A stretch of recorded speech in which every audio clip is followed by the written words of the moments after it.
नमस्कार my dear friends, मैं विनोद चिंडालिया एक आरएएस रिसर्च इंस्टीट्यूट आपकी अपनी स्टडी के एक नए प्लेटफॉर्म जिसका नाम है निःशुल्क कोचिंग बिहार में आपका हार्दिक अभिनंदन करता हूँ। जी हाँ दोस्तों, मैं फिर से आपको बता दूं कि यूपीएससी का प्री एग्जामिनेशन जो कि 2023 का 28 मई को होने वाला है माय डियर फ्रेंड्स। उसके लिए मैंने आप लोगों को इम्पोर्टेंट बताया था कि 10 साल के आपको PYQ कंप्लीट करने हैं अच्छे से एनालिसिस करके, और साथ ही मैंने आपको बताया था कि विजन आईएएस की जो पीटी है, विजन आईएएस की जो पीटी 365 है, उसको अच्छे से कंप्लीट एनालिसिस करना है ताकि आपके जो 60 से 70 दिन जो बचे हैं उनके अंदर आपकी तैयारी जो है अच्छी हो जाए मेरे फ्रेंड्स। और साथ ही साथ आप ज़्यादा से ज़्यादा और कम से कम मैं कहूँ कि आपको 20 से 25 टेस्ट भी है मेरे फ्रेंड्स, ताकि जो आपकी प्री की जो तैयारी है वो काफ़ी शार्प हो सके मेरे फ्रेंड्स। और पहले मैं एनवायरनमेंट के 2013 के जो PYQ है जिसके अंदर मैं लगभग 20 क्वेश्चन किए थे मेरे फ्रेंड्स, और मैंने प्रत्येक को अच्छे से एक्सप्लेन भी किया था विद ऑप्शंस के साथ, यानी प्रत्येक ऑप्शन को भी मैंने अच्छे से एक्सप्लेन किया था। तो चलते हैं अब 2014 के जो एनवायरनमेंट के यूपीएससी प्री के अंदर कौन कौन से क्वेश्चन पूछे गए थे अच्छे से पढ़ते हैं, और साथ में प्रत्येक ऑप्शन का भी अच्छे से एनालिसिस करेंगे हमारे पास। जैसे कि अपने इससे पहले अपने 20 क्वेश्चन जो है 2013 के आईएएस प्री के एग्जाम जो आए थे वो क्वेश्चन कर चुके हैं। 21 नंबर जो क्वेश्चन है इसमें पूछा गया है कि बम्बई नेचुरल हिस्ट्री सोसाइटी यानी BNHS के संदर्भ में आपको निम्नलिखित कथनों पर विचार करने हैं, और इन को बताना है भी कौन सा कथन जो है वो सही है। माय डियर फ्रेंड्स, मैं आपको एक छोटी सी बता दूं बात कि जब भी कहीं पर सोसाइटी लिखा आ जाए तो ये एक बात ज़रूर नोट कर लेना, सोसाइटी ज़्यादातर एनजीओ ही होती है हमारे पास। क्या होती है? एनजीओ ही होती है, एक ऐसा गैर सरकारी संगठन ही होता है सोसाइटी ज़्यादातर कंडीशन में।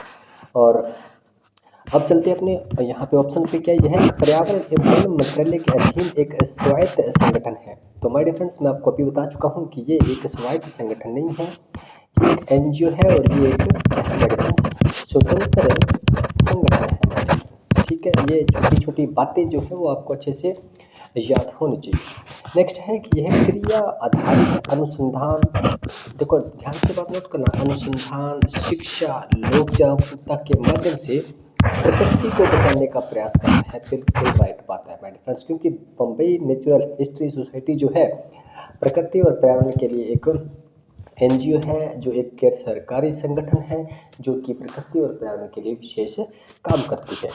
यह आम जनता के लिए प्रकृति खोज यात्राओं एवं शिविरों का आयोजन का संचालन करते हैं, यानी ये भी कथन सही है, यानी 2 और 3 जो कथन है वो राइट हो जाते हैं माय डियर फ्रेंड्स, 2 और 3।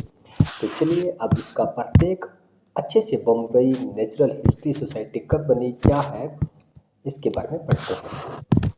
देखो PNHS की स्थापना जो है 15 सितंबर 1883 के अंदर मुंबई में हुई थी मेरे फ्रेंड्स, और इसके जो क्या कार्य है ये है शिक्षा, प्रकृति संवर्धन, अनुसंधान, पर्यावरण शिविरों का आयोजन, यात्राओं का आयोजन, जो मैं अभी पहले आपको बता चुका हूँ। भारत पर्यावरण संरक्षण तथा जैव विविधता संरक्षण में लगा ये सबसे बड़ा एक गैर सरकारी, जो कि मैं आपको बता चुका हूँ कि ये गैर सरकारी संगठन है।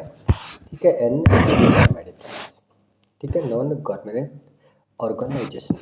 यह एक स्वतंत्र संगठन है, ना कि पर्यावरण एवं वन मंत्रालय के अधीन। यह संस्था भारत में ये भी बात नोट करने वाली है कि भारत में वर्ल्ड लाइफ इंटरनेशनल की भागीदारी भी है। देखो सबसे इंटरनेशनल का सबसे बड़ा जो वर्ल्ड लाइफ इंटरनेशनल है जो कि पर्यावरण के हित में काम करता है, उसका भी ये एक भागीदारी है मेरे फ्रेंड्स। तो चलिए आपको ये पहला क्वेश्चन अच्छे से कंप्लीट एनालिसिस विद एनालिसिस आपको मैंने एक्सप्लेन कर दिया। चलिए चलते हैं नेक्स्ट क्वेश्चन की ओर।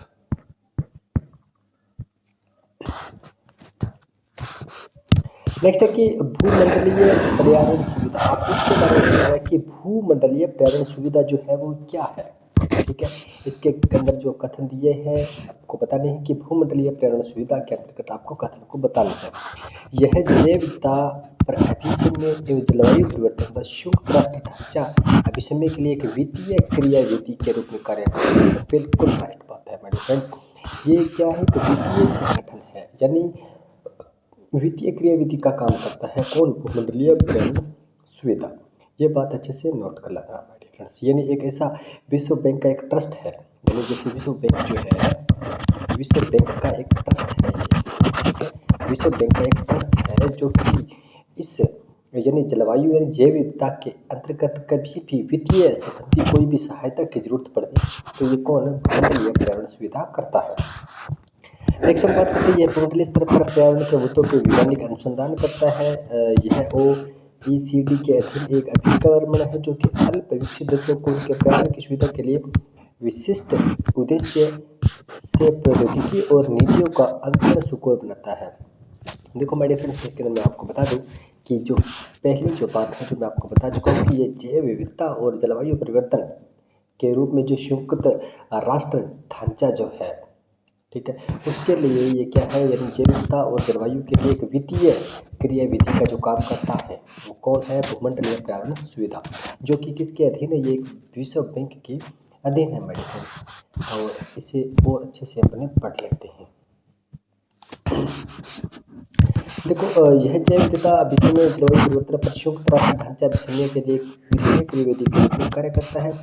वैश्विक पर्यावरण सुविधा यानी GEF 1991 में विश्व बैंक के तहत स्थापित एक कोष है जो 1994 से विश्व बैंक की GEF ट्रस्ट के रूप में प्रशासनिक सेवाएं जो है प्रदान करता है। यह एक बहुपक्षीय ये क्या है, एक बहुपक्षीय वित्तीय तंत्र है जो कि विकासशील देशों में वैश्विक पर्यावरण को ढालने वाली परियोजनाओं को वित्त पोषण का काम करती है। मेन बात है यहीं पर खत्म होती है कि ये किसका काम करती है, वित्त पोषण का काम करती है, न कि किसी अनुसंधान के लिए, ठीक है। इस प्रकार के जो है कार्यक्रम जो है नहीं करती, केवल और केवल उनको वित्त संबंधी सहायता देती है। यह वर्तमान के निम्न पर्यावरणीय विषयों को वित्त पोषित करती है। ये किन किन को वित्त पोषित करती है, जैव विविधता सम्मेलन यानी CBD, UNFCCC और UNCCD, सभी प्रदूषकों पर BOP स्टॉकहोम कन्वेंशन और पारा पर मिनामाटा कन्वेंशन। भारत GEF को वित्तीय सहायता भी देता है। देखो GEF मैं आपको बता चुका हूँ कि क्या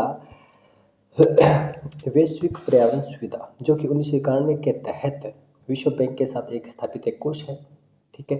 ये इसकी आपको पता है 1991 के तहत जैसे विश्व बैंक के स्थापित इस कोष की स्थापना की थी और ये लागू कब होता है, विश्व बैंक के अधीन इस ट्रस्ट को प्रशासनिक सेवाएं जो है प्रदान करता है। मेरे फ्रेंड्स, बस इस बात को ही एक याद रखने वाली बात है, पूछा जा सकता है। चलिए चलते हैं नेक्स्ट।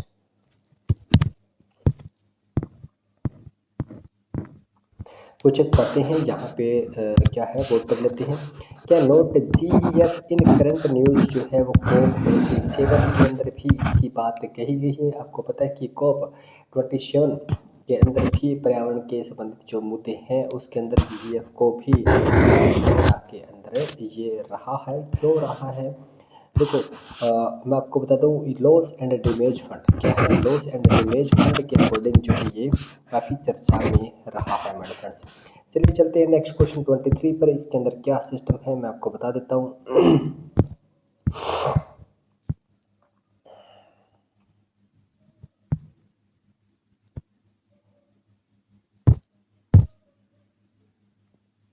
नेक्स्ट है कि आपको निम्नलिखित युग्मों पर विचार करना है और बताना है कौन सा सही है। देखो दामा टाइगर रिजर्व जो है मिजोरम में है, बिल्कुल सही बात है।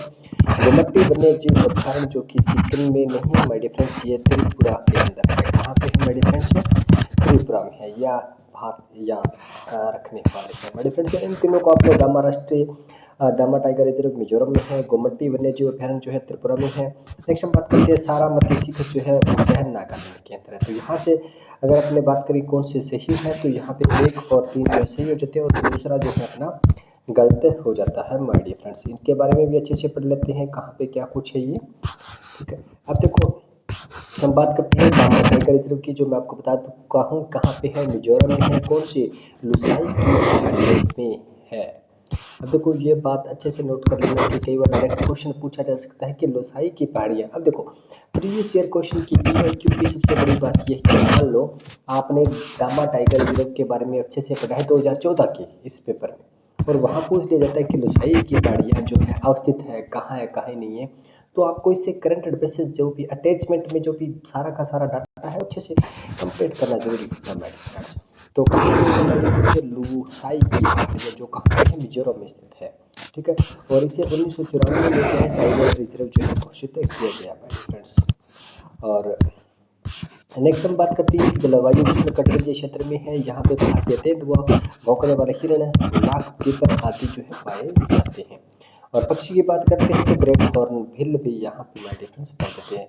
और गोमती वन्य जीव अभ्यारण्य जो कि त्रिपुरा के अंदर है हमारे फ्रेंड्स, यहाँ ऐसे हाथी, संवर्धन, भैंस इत्यादि वन्य जीव अब पाए जाते हैं।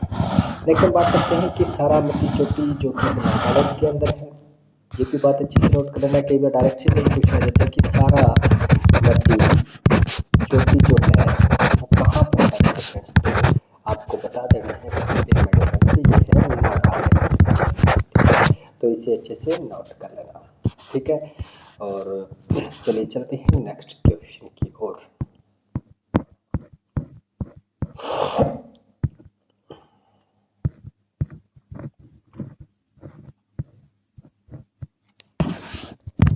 नेक्स्ट हम बात करते हैं कि वेटलैंड इंटरनेशनल नामक संरक्षण संगठन के संदर्भ में आपको बताना है कि कौन सा कथन जो है सही है। यह रामसर अधिनियम के हस्ताक्षरकर्ता देशों द्वारा बनाया गया एक अंतर सरकारी संगठन है।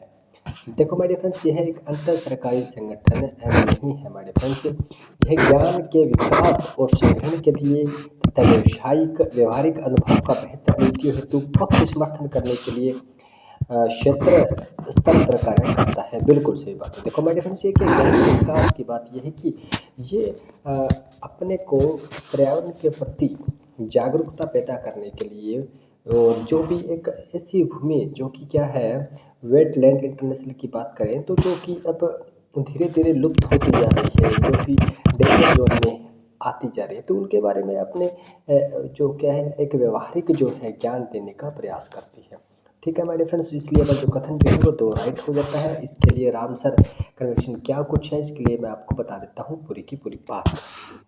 अब देखो क्या है, वेटलैंड इंटरनेशनल एक वैश्विक गैर लाभकारी संस्था है, वैश्विक गैर लाभकारी संस्था है जो आर्द्रभूमि के संरक्षण तथा बहाली के लिए समर्पित है। मैं फिर से बता दूं, वेटलैंड यानी आर्द्रभूमि, ऑब्वियसली बात है जब नाम ही वेटलैंड या फिर आर्द्रभूमि आ जाता है तो कहीं ना कहीं ये आर्द्रभूमि के संरक्षण और उसकी बहाली के लिए ही काम करेगा। और इसकी स्थापना जो है 1954 में की गई थी। यह आर्द्रभूमि संरक्षण विज्ञान के विकास करने के लिए एक व्यवहारिक अनुभव को बेहतर नीतियों के पक्ष में समर्थन के लिए स्तर पर जो है कार्य करता है। अब देखो रामसर की बात करें तो चूंकि इसकी स्थापना 1954 में होती है तो रामसर जो समय कब 1971 से पहले हुई, ठीक है। अब देखो यहाँ से ये बात आप नोट कर सकते हो कि रामसर कन्वेंशन कब होता है, रामसर जो है ठीक है वो होता है 1971 में। और इसकी स्थापना जो कब होती है कि ये रामसर साइड से बिलोंग थोड़ा सा नहीं करता है, आप इसकी स्थापना सबसे पहले भी हो चुकी है। रामसर अधिनियम के हस्ताक्षरकर्ता देशों द्वारा बनाया गया, हालांकि ये रामसर कन्वेंशन के अंतर्राष्ट्रीय भागीदारियों में से एक है, ठीक है। यह अंतर्राष्ट्रीय जल पक्षी गणना का समन्वय करता है, ठीक है मेरे फ्रेंड्स, आप लोग समझ गए होंगे। चलिए चलते हैं नेक्स्ट क्वेश्चन की ओर। तो नेक्स्ट क्वेश्चन कहता है कि गंगा नदी डॉल्फिन, देखिए गंगा नदी डॉल्फिन, देखो सबसे ज़्यादा जो डॉल्फिन आपको पता है कहाँ गंगा नदी में पाई जाती है, गंगा नदी और ब्रह्मपुत्र नदी वाले क्षेत्र में पाई जाती है। और सबसे बड़ी बात ये कि ये हमेशा जो है मीठे जल में होती है, मीठे जल में होती है। तो यहाँ से आप बात ये भी नोट करें कि समुद्र के अंदर है पाई जाती है, नदियों के अंदर ही इनका वास होगा बड़े फ्रेंड्स। गंगा नदी डॉल्फिन की सृष्टि के ह्रास के लिए शिकार चोरी के अलावा और क्या कारण हो सकते हैं। देखो नदियों और बांधों और राज्यों का निर्माण, ठीक है, तो ये कारण हो सकता है। नेक्स्ट हम बात करते हैं नदियों में मगरमच्छ की समस्या की वृद्धि। नेक्स्ट हम बात करते हैं शौक से मछली पकड़ने वालों को जालों में फंसना, ये भी कारण हो सकता है। नदियों के आसपास मतलब जो फसल वाले खेत है वहाँ से जो भी रासायनिक पदार्थ है उससे भी उसको नुकसान हो जाता है, ये भी बात है मेरे फ्रेंड्स। देखो नदियों में मगरमच्छों की जो समस्या थी इसका एक सिंपल सी बात अगर मान सकते हैं कि ये कोई बेस्ट इसका कारण नहीं माना जा सकता हमारे फ्रेंड्स, यानी 1 जो अपने हो जाते हैं। अब देखो गंगा डॉल्फिन की बात करें तो ये भी के अंदर है, ये 1975 जो है वन्य जीव संरक्षण 1972 के अकॉर्डिंग ये जीव वन में शामिल है हमारे फ्रेंड्स। तो चलिए थोड़ा सा इसके बारे में पढ़ लेते हैं। गंगा डॉल्फिन के बारे में देखो प्रयागराज से है, नेपाल, भारत, बांग्लादेश की गंगा, ब्रह्मपुत्र, मेघना और कर्णफुली सांगो नदी प्रणालियों में रहती है। यह केवल मीठे पानी में रहती है और सबसे बड़ी बात यह कि भी कहते हैं। और नेक्स्ट बात करते हैं प्रदूषण नदियों के आसपास क्षेत्र जो पड़ चुके हैं, बांधों के निर्माण से पड़ चुके हैं और बाइकेज या मछलियों के जाल में फंस सकती है। आवाज का कम होना और शिकार ये सब हैं वो डॉल्फिन के कम होने के प्रमुख कारण माने जा सकते हैं। चलिए चलते हैं नेक्स्ट क्वेश्चन की ओर। थोड़ी सी बात और पढ़ लेते हैं। यहाँ पे क्या है कि गंगा डॉल्फिन 2009 में जो है भारत का राष्ट्रीय पशु के रूप में मान्यता दी गई। यह नदी पारिस्थितिक तंत्र के स्वस्थ होने का संकेतक है। डॉल्फिन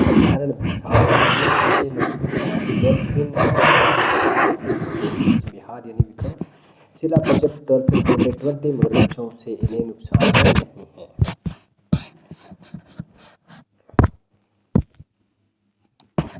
चलिए 26 क्वेश्चन की ओर चलते हैं। कई घरेलू उत्पादों जैसे गद्दों, फर्नीचरों की गद्दियों, देखो घरेलू उत्पादों जैसे अपने गद्दे होते हैं, ठीक है, और कुछ फर्नीचर की गद्दियाँ होती हैं। इसमें क्या है कि अपशिष्ट यानी ब्रोमीन ज्वालामंदकों का उपयोग किया जाता है। उनका उपयोग क्यों चिंता का विषय। देखो ज्वालामंद का मतलब क्या होता है, यानी जो भी अपनी सीट जो गद्दी होती है उसके अंदर जो भी पदार्थ जो डाला जाता है ब्रोमीन, यानी वो क्या है कि ज्वलनशील पदार्थ नहीं होता है, ठीक है, वो क्या है ज्वालामंदक का काम करता है, यानी जल्दी से वो आग नहीं पकड़ता, ठीक है, इसलिए इसे ज्वालामंदक। अब देखो इसके नुकसान क्या होगा, इसलिए बात है ये प्रकृति को नुकसान पहुंचाएगी, इसमें कोई बड़ी बात नहीं है, इसमें कोई ज़्यादा सोचने वाली बात तो है नहीं, क्योंकि ब्रोमीन युक्त पदार्थ है, ये ज्वालामुक्त है। लाइक प्लास्टिक आप इसे मान सकते हैं एक डेंजरस प्लास्टिक, जो कि जैसे बहुत सारे प्लास्टिक है जिसको इस ब्रोमीन युक्त फॉर्मेट में चेंज कर दिया जाता है ताकि उसको क्या है जलाने में क्या है काफ़ी कठिनाई होती है, मतलब इतनी जल्दी से वो जलता नहीं है। देखो उनमें पर्यावरण में निकलने के प्रति कुछ प्रतिरोधकता होती है, बिल्कुल सही बात है। देखिए वे मनुष्य और पशुओं में संचित हो सकते हैं, ये राइट बात है, ये दोनों की दोनों बातें जो है सही है हमारे पास। चलिए पढ़ लेते हैं। अब ये क्या है BFR यानी ब्रोमीन। अब देखो BFR यानी ब्रोमिनेटेड फ्लेम रिटार्डेंट, ठीक है, मानव निर्मित रासायनिक एक मिश्रण है जो उन्हें कम ज्वलनशील है। देखो यहाँ ये बात जरूर नोट कर लेना, कई बार सीधा क्वेश्चन पूछा जा सकता है कि BFR यानी ब्रोमिनेटेड फ्लेम रिटार्डेंट्स, देखो यहाँ से सीधा ही देखो देखो ब्रोमिनेटेड ये एक इसका केमिकल का फॉर्मूला क्या, फ्लेम रिटार्डेंट्स यानी जो क्या है ज्वलनशील नहीं है या फिर मंद ज्वलनशील है, क्या जो है मंद ज्वलनशील है, ठीक है, तो यानी मंद ज्वलनशील का मतलब ये है कि वो जल्दी से आग नहीं पकड़ता है माय डियर फ्रेंड्स ब्रोमिनेटेड, ठीक है। और औद्योगिक फर्नीचर कपड़ा आदि भी इसका प्रयोग किया जाता है। तो ये क्या है BFR जो है हवा पानी मिट्टी को दूषित करते हैं और ये कहीं न कहीं प्रदूषक जो है खाद्य पदार्थ की श्रृंखला से प्रवेश अपने मनुष्य के शरीर के अंदर भी और पशुओं के शरीर के अंदर भी प्रवेश कर सकते हैं। और यूरोपीय संघ ने कुछ पेड़ भी लगा दिया है मेरे पास। ये देखो मैं आपसे बता दूँ कि ये बातें जो छोटी छोटी बातें हैं आपको देखो BFR से बता रहा हूँ BFR यानी आपको मैं बता दूँ कि ब्रोमिनेटेड जो भी प्लास्टिक है, ठीक है, जो भी तो वो है इस प्रकार का एक मिश्रण है कि जो मान लो एक नॉर्मल प्लास्टिक है तो वो आसानी से आग लग जाता है, ठीक है हमारे फ्रेंड्स, और कुछ एक ऐसे प्लास्टिक्स होते हैं जो क्या आग आसानी से नहीं पकड़ पाते, ठीक है, तो वो इस प्रकार के जो ब्रोमिनेटेड है, ठीक है, जो होते हैं तो बस इनके आप बेसिक जो बातें हैं वो याद होनी जरूरी है। चलिए चलते हैं नेक्स्ट क्वेश्चन की ओर, 27 क्वेश्चन की ओर। ये क्या कहता है कि निम्नलिखित पर आपको विचार करना है, चमगादड़ है, भालू है और करतब यानी रोटेंट किस प्रकार के जंतु शीत निष्क्रियता के प्रगति को प्रदर्शन। देखो शीत निष्क्रियता का मतलब क्या होता है, यानी शीत ऋतु के अंदर क्या हो जाती है एक प्रकार से निष्क्रिय हो जाती है, यानी वो शांत में चले जाते हैं। यानी वो क्या है, एक लंबी नींद में चले जाते हैं, लंबी नींद में मेडिटेशन चले जाते हैं। और लंबी नींद में जाने का कारण क्या है, क्योंकि वो अगर लंबी नींद लेंगे तो सबसे बड़ी बात ये है उनको भोजन, क्या भोजन की क्या ज़रूरत कम पड़ेगी, उन्हें ऊर्जा का जो है, ऊर्जा की ज़रूरत बहुत ही कम होगी। ठीक है, ऊर्जा का वो खपत नहीं करेंगे तो कहीं न कहीं भोजन की भी ज़रूरत नहीं पड़ेगी ज़्यादा। ठीक है, तो ये जो है हर एक प्रत्येक मौसम का ट्रेनिंग सिस्टम होता है। जहाँ ज़्यादा जब बर्फबारी होती है पहाड़ों में, जहाँ पे जिस क्षेत्र में, तो शीत ऋतु के अंदर क्या करते हैं, चमगादड़, भालू और उल्टन वो क्या है, एक लंबे टाइम की नींद के लिए चले जाते हैं।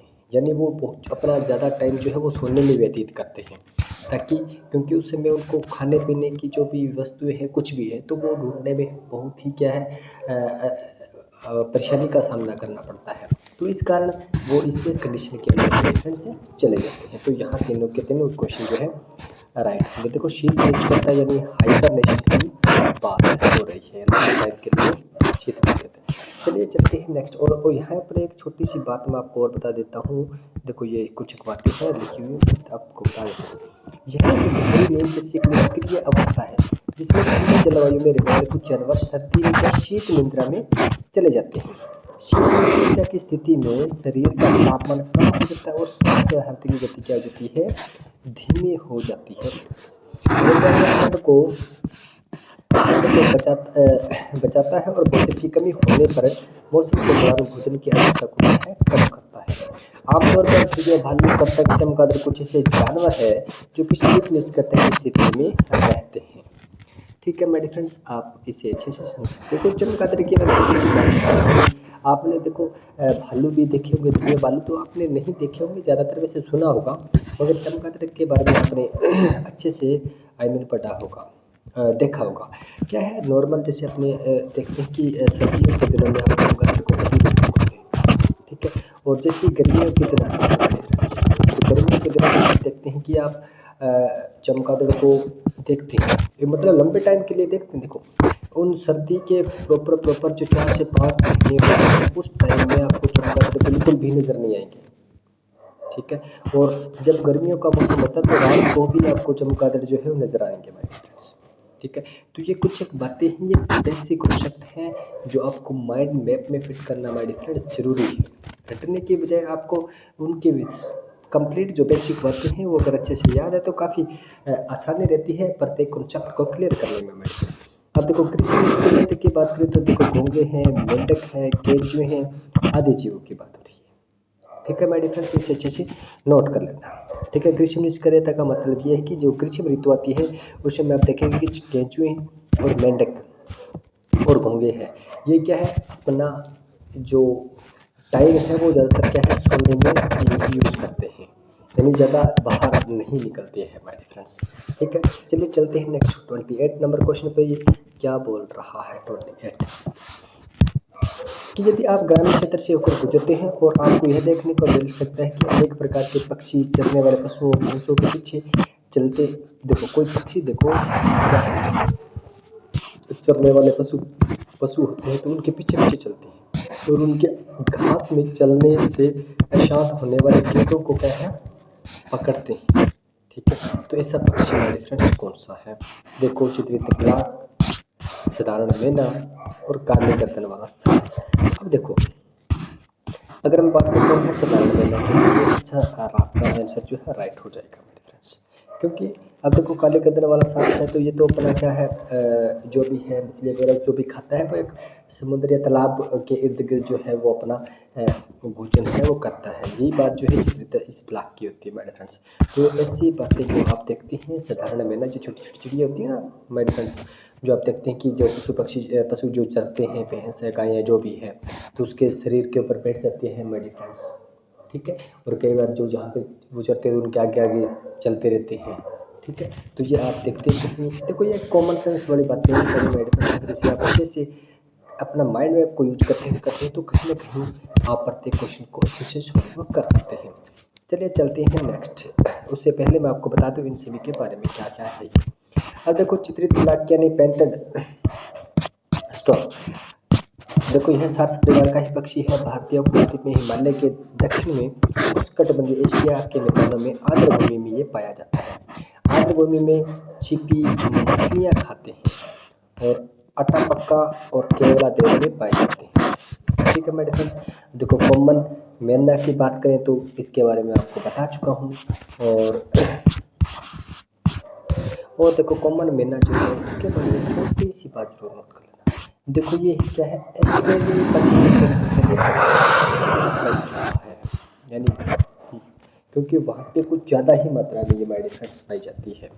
नेक्स्ट हम बात करते हैं काले ब्लैक नेकेड स्क्रेन की। तो ये भी क्या है, क्या नाम है उसका, जो बड़े जो पहाड़ी जो क्षेत्र है, पूर्वी लद्दाख है, चीन है, पठार है, तिब्बती पठार है, वहाँ पे माइडी फ्रेंड्स ये पाई जाती है। ठीक है, इससे ये देखो ये तिब्बती पठार है, इसलिए चीन, पूर्वी लद्दाख है, ऊंचाई वाले आर्द्र प्रजनन माइडी फ्रेंड्स से करते हैं। चलिए चलते हैं नेक्स्ट क्वेश्चन की ओर। अब देखो अभी मैं अपनी बात काली गर्दन वाला सार्स, ठीक है। और यहाँ पे एक छोटी सी बात कई बार हिस्ट्री के बेस पर भी पूछा जा सकता है कि यह मोनपास क्या है। अरुणाचल प्रदेश का, अरुणाचल का जो है बुद्धिस्ट समुदाय है जिसका नाम द्वारा क्या है छठे दलाई लामा का अवतार ब्लैक नेक क्रेन को। ठीक है मेरे फ्रेंड्स, ये प्रश्न भी देखो बेसिक बातें हैं, याद होना जरूरी है। प्रश्न कहीं से भी कैसे भी आ सकता है हमारे पास। नेक्स्ट हम बात करते हैं क्या, लाइकेन जो एक नगण्य स्थान पर पारिस्थितिक अनुकरण को प्रारंभ करने में सक्षम है, वास्तव में किनके सहजीवी सहचार्य है। तो देखो ऑप्शन से ये क्वेश्चन आसानी से सॉल्व हो जाए। देखो शैवाल और जीवाणु, ठीक है। फिर है शैवाल और कवक, जीवाणु और कवक और माश। देखो यहाँ पे आप देख सकते हैं शैवाल और कवक, ये दो जो है क्या है, इसके सहजीवी सहचार्य है हमारे। ठीक है, इसे नोट कर लेना। अब इनके सभी के बारे में आपको बता देता हूँ बेसिक बातें जो क्या होता है। देखो लाइकेन दो अलग अलग जीवों, लाइकेन क्या है, दो अलग अलग जीवों कौन से, कवक शैवाल के बीच सहजीवी संबंध आधारित जटिल रूप है। लाइकेन में अन्य पौधों की तरह क्या है, देखो पिछली बात है आपने देखा होगा कि पहाड़ों पर या फिर पत्थरों पर जो ग्रीन सा एक घास जो हो जाता है, ठीक है, वो एक लाइकेन होता है मेरे फ्रेंड्स। ठीक है, तो और उस घास में सबसे बड़ी बात ये होती है कि अगर वहाँ का जो वातावरण अगर अच्छा है तो वहाँ भी लाइकेन्स होंगी। अगर वहाँ पोल्यूशन ज़्यादा है तो लाइकेन जो है वो अपने आप धीरे धीरे क्या हो जाती है, मतलब नष्ट हो जाती है वहाँ से। तो लाइकेन जो है वो कहीं ना कहीं वो एक और सबसे बड़ी बात है कि CO2 का ये ऑब्जर्वेशन CO2 को करती सोखती है, और ये भी जो है प्रदूषण को पहचानने का, यानी प्रदूषण कम करने का भी काम करता है लाइकेन। ये भी अच्छे से नोट कर लेना हमारे फ्रेंड्स। नोट पत्थर की सतह पर कितना 6 से 8% भाग पर क्या जो है लाइकेन से ढका है, इसकी सतह की आवश्यकता नहीं पड़ती है। मैंने आपको बताया था ये पत्थरों पर भी होता है। लाइकेन मनुष्य के लिए सहयोगी है क्योंकि चट्टानों के अंश में सहायक है। ठीक है, दूसरा है रेगिस्तान में पपलेबराना नमी बनाए रखती है ये, और ये जैव संकेतक के रूप में भी काम करती है। पशु पक्षी लाइकेन पर निर्भर, जैसे कस्तूरी सर्दियों में लाइकेन को खाते हैं। नेक्स्ट है पसाले या फूल में भी इसका उपयोग की जाता है, औषधीय पौधा है। लाइकेन जो पार्क है वो कहाँ पे है माय डियर फ्रेंड्स, ये पार्क मुनस्यारी कुमाऊं उत्तराखंड के अंदर है लाइकेन पार्क। अगर पूछा भी जा सकता है कि लाइकेन पार्क जो है कहाँ है माय डियर फ्रेंड्स, तो उत्तराखंड के कहाँ पे, मुनस्यारी कुमाऊं के अंदर है हमारे फ्रेंड्स। चलिए चलते हैं नेक्स्ट क्वेश्चन की ओर। Next question is 30, question number is 30। देखो 30 नंबर क्वेश्चन,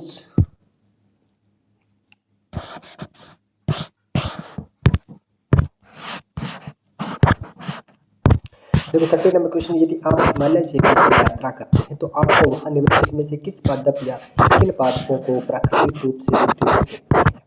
अब देखो यूपीएससी है तो यूपीएससी इस प्रकार के सवाल पूछती है भी, आप इधर से इधर यात्रा कर रहे हैं, कहीं जा रहे हैं, आपने ये देखा वो देखा, बस आपने अपने माइंड को कैसे रखा, बस वो आप पे डिपेंड करता है। देखो 5 वरुष चंद्र।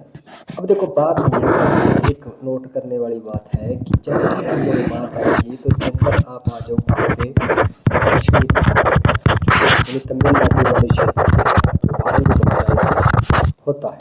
तो बस यहाँ से इस बात को नोट कर दें, 3 नंबर तो नहीं होगा, यानी 1 और 2 अपना राइट आंसर होगा। ठीक है मेरे फ्रेंड्स, और इसके बारे में थोड़ा सा और पढ़ लेते हैं, अपने इसमें क्या लिखा हुआ है।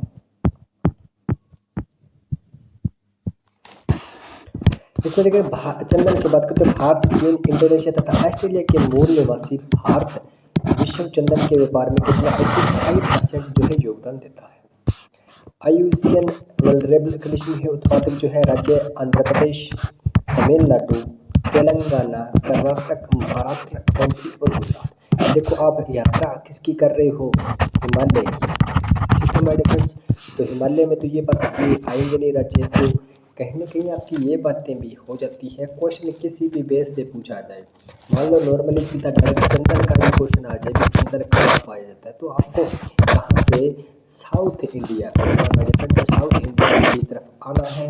और राज्य की बात करें तो आंध्र प्रदेश, तमिलनाडु, तेलंगाना, कर्नाटक, महाराष्ट्र, एमपी और गुजरात।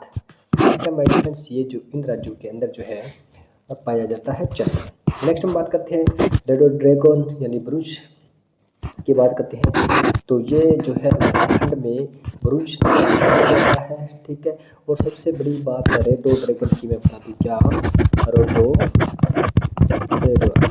ठीक है, रेडोड्रैगन जो है वो यूपी यानी उत्तराखंड माय डियर फ्रेंड्स राज्य पेड़ भी है।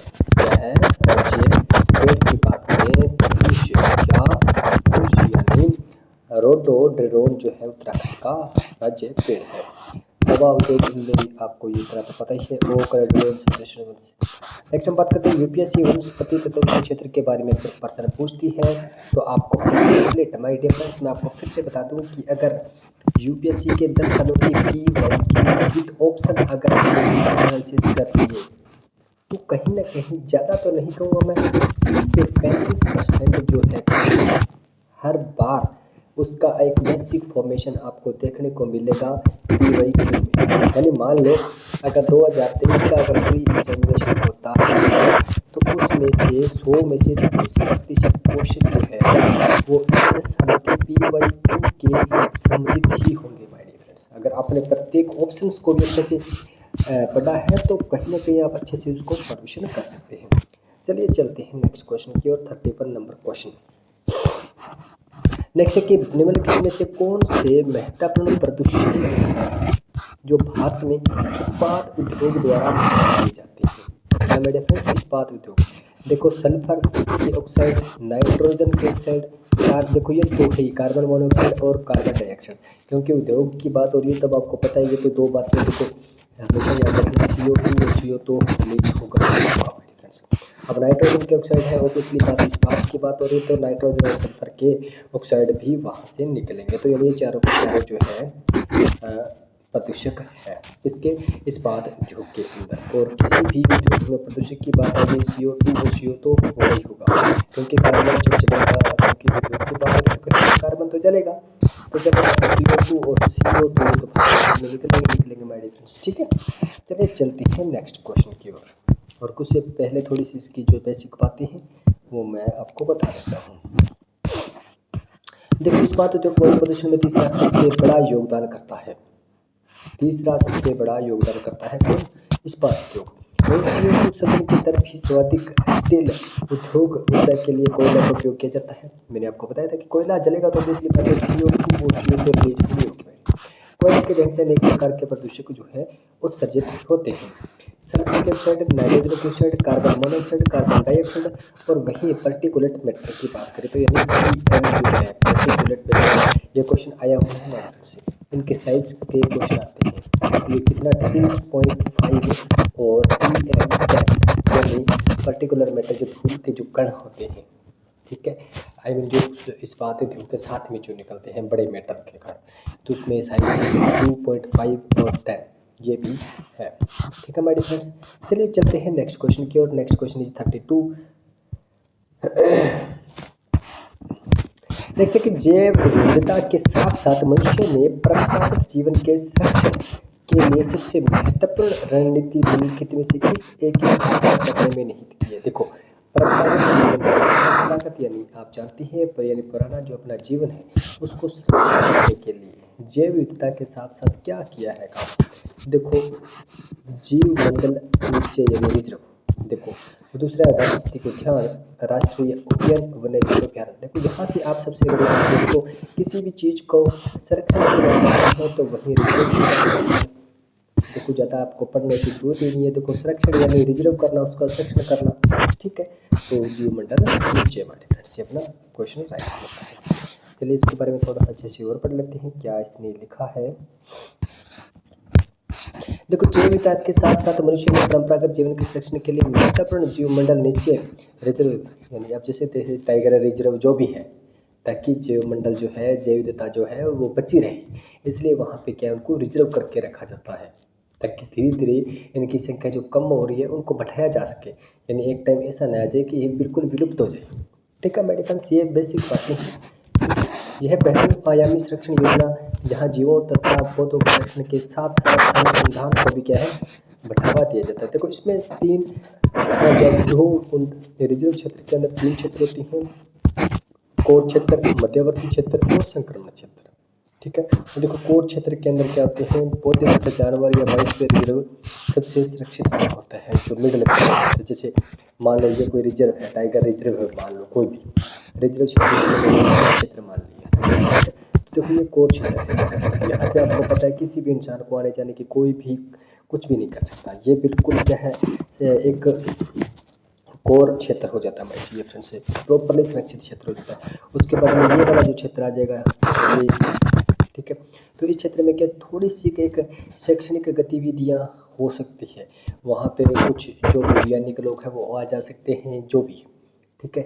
और नेक्स्ट हम बात करते हैं जो ये बाहरी वाला हिस्सा, ठीक है। तो यहाँ पे बाहरी वाले हिस्से के आसपास जो है कृषि हो सकती है और कुछ वनों की कटाई छटाई भी हो सकती है, ठीक है। आई थिंक इन तीनों चीज़ों को आप समझ गए। भारत में अगर बात करें तो जो है बायोस्फीयर रिजर्व है, इनमें क्या है, यूनेस्को के जो है MAB के प्रोग्राम तक जगह मिल चुकी है, ठीक है। रिजर्व क्षेत्र के अंदर यूनेस्को को एक लिस्ट के अंदर इसको 12 जो है को शामिल कर लिया गया है हमारे फ्रेंड। चलिए चलते हैं नेक्स्ट क्वेश्चन की ओर।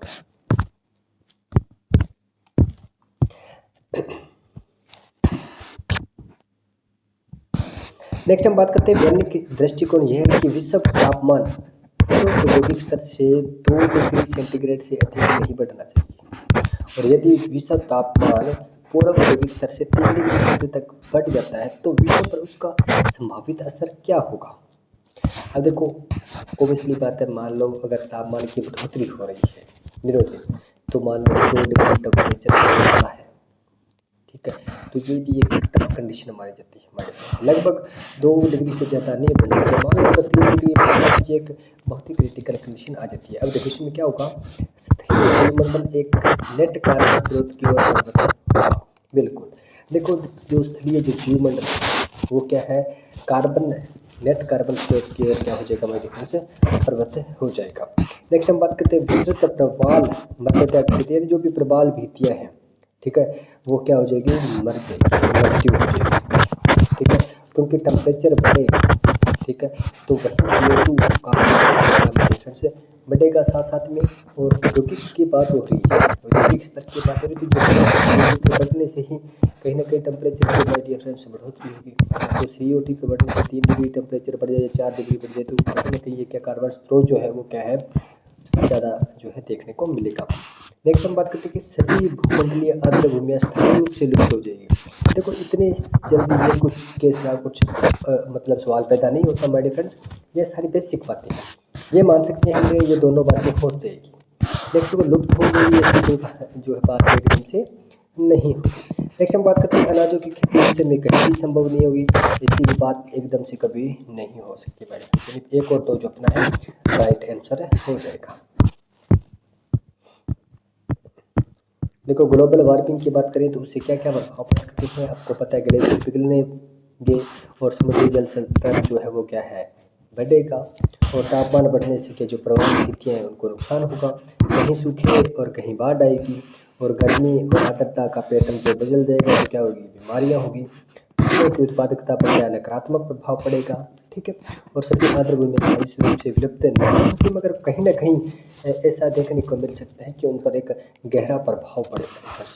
नेक्स्ट हम बात करते हैं कि प्रवाल भित्ति या प्रवाल क्या होता है, इसके बारे में बता देता हूँ। समुद्री में के स्वर की जीव का प्रवाल, जो कि फाइलम नाइडेरिया में एजोथुआ वर्ग से संबंधित है। प्रवाल पल्स विभिन्न प्रकार के प्रकाश सवाल के साथ सहजीवी संबंध बनाते हैं। ये आपने अच्छे से पढ़ा होगा और आई थिंक मैंने बताया भी, जिन्हें जुंजेथेल्स कहा जाता है और उनके हितों के भीतर रहते हैं। जलवायु परिवर्तन के कारण विश्व तापमान में वृद्धि की महासागरीय अम्लीकरण और प्रवाल विरंजन प्रवाल भित्तियां के लिए क्या खतरनाक होता है माय डियर फ्रेंड्स। चलिए चलते हैं नेक्स्ट क्वेश्चन की ओर। नेक्स्ट हम बात करते हैं कि नीम के पेड़ के संदर्भ में आपको विचार करना है कौन सा सही है कथन और कौन सा गलत है कथन। सही कथन करने जाते हैं। देखो, कुछ जाति के कीटों और वृक्षों के प्रत्युत्पन्न को नियंत्रित करने के लिए नीम के तेल का प्रयोग कीटनाशक के रूप में किया जाता है। ऑब्वियसली बात है, ये बात राइट है। नीम के बीजों का उपयोग जैव ईंधन और अस्पताल के अपमार्ग निर्माण करने में, देखो अपमार्ग नहीं होगा, जैव ईंधन का निर्माण होगा। ये कथन जो है गलत है। नीम के तेल का उपयोग औषधि के लिए किया जा सकता है, ये बात अपने राइट मान सकते हैं। 1 और 3 अपना राइट हो जाएगा। चलिए पढ़ लेते हैं कुछ इसकी विशेष बातें जो क्या है। देखो, नीम के पेड़ में रोगाणु रोधी प्रतिरोध बिल्कुल सही बात है। इसमें क्या एंटी फंगल गुण होते हैं, क्या एंटी फंगल गुण होते हैं, क्योंकि नीम के पेड़ के बारे में आप आसानी से बहुत ही ज़्यादा जानते हैं, तो इसे ज़्यादा बताने की भी जरूरत नहीं है। नीम के तेल तथा छिलके का उपयोग नीमकस के रूप में भी किया जाता है। नेक्स्ट बात करते हैं नीम के पत्तों का उपयोग जो है मधु के लिए भी किया जाता है। नीम का उपयोग पेस्ट के लिए भी किया जाता है। नीम का उपयोग आमतौर पर शिशु दूषित त्वचा के इलाज के तथा संक्रमण को रोकने में भी किया जाता है और जैव ईंधन और मार्जक के रूप में इसका उपयोग किया जाता है। सारी बातें जो है कॉन्सेप्ट पर आधारित है। मेरे फ्रेंड्स, मैं आपको फिर से बता चुका हूँ, एक छोटी सी बात ही पूछती है जो अपने को पता होना चाहिए भी वास्तव में ये हो सकता है या नहीं हो सकता। ठीक है मेरे फ्रेंड्स, चलिए चलते हैं नेक्स्ट क्वेश्चन की ओर।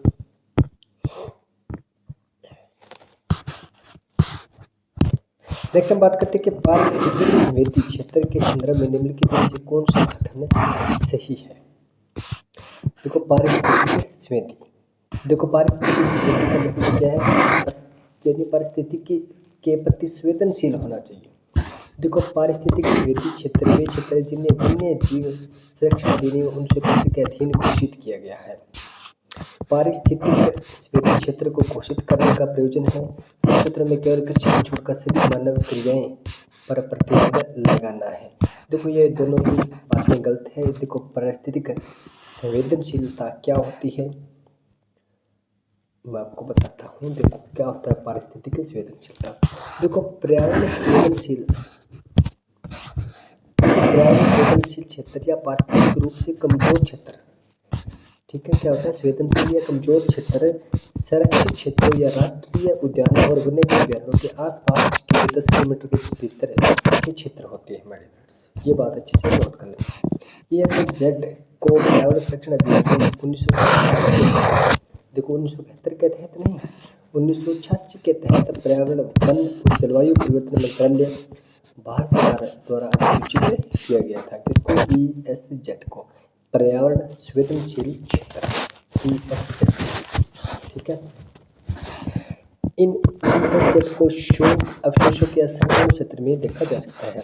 इस क्षेत्रों में वाणिज्यिक खनन, आरा मिलों की स्थापना और प्रदूषक फैलाने वाले उद्योग, लकड़ी जलाने और हाइड्रो पावर प्रोजेक्ट आदि जो है वो काम यहाँ पर नहीं किए जा सकते। चलिए चलते हैं नेक्स्ट क्वेश्चन की ओर। नेक्स्ट हम बताते हैं कि निम्नलिखित कथनों पर आपको विचार करना है।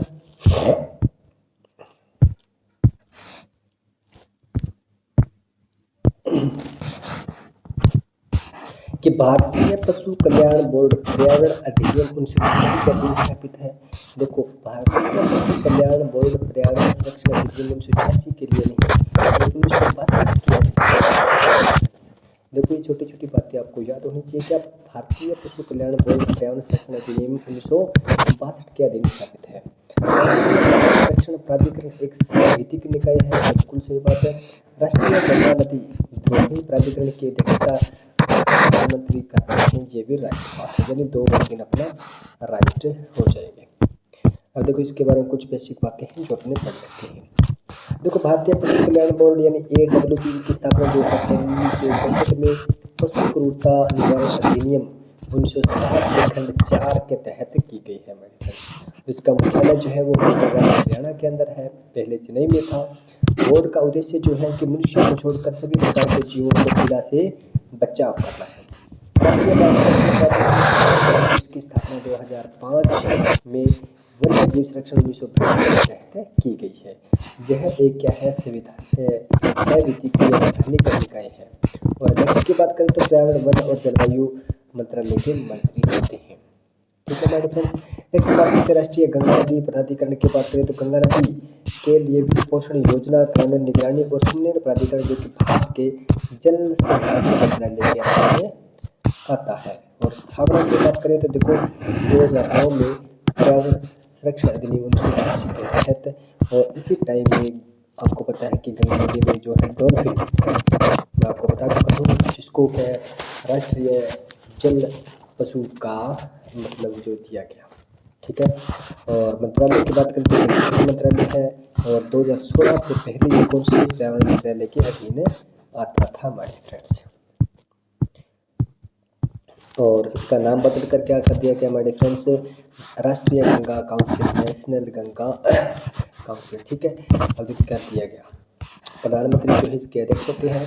Thanks for watching my dear friends. तो 2013 की मैं आपको इन्वायरमेंट करवा चुका हूँ, 2014 की आज अपने कर चुके हैं, 2015 के यानी कि इन्वायरमेंट की कंप्लीट 2013 से लेकर 2022 तक 10 वीडियो कंप्लीट जो है वो PYQ है।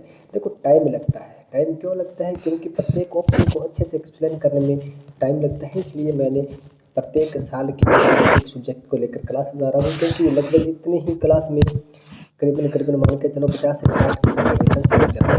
क्योंकि मैं आपको फिर से बता दूं कि अगर आपने 10 ईयर्स यानी 10 सालों की PYQ अच्छे से कर लिए, यानी फिर ऑप्शन को भी अच्छे से एक्सप्लेन कर लिया, तो आपके लिए बहुत ही फायदेमंद बात होगी। प्लस मैं आपको बता दूं क्या विजन IAS की PT 365 और प्लस 25 से 30 तक आपने बेस्ट कर लिए। और जो आपने आज तक पढ़ा है वो बहुत अच्छी बात है, क्योंकि अगर बिना पढ़े तो कुछ भी नहीं होता। आप जो करंट में आपको बातें जो कर रही है वो बता रहा हूँ कि विजन IAS की जो PT 365 है, जो अप्रैल 2022 से लेकर दिसंबर 2022 तक का सारा डाटा दे रखा है। और इसकी भी क्लास आप इसमें चल रही है, अपने इसकी क्लास ले चुके हैं, इकोनॉमिक्स की क्लास ले चुके हैं, वो भी कंप्लीट धीरे धीरे हो जाएगी मेरे फ्रेंड्स। और मैं आपसे फिर से एक रिक्वेस्ट करता हूँ कि जो भी स्टूडेंट्स UPSC की तैयारी कर सकते हैं तक वीडियो जरूर शेयर करें ताकि उसको भी बेनिफिट हो। Thank you, thanks for watching my dear friends.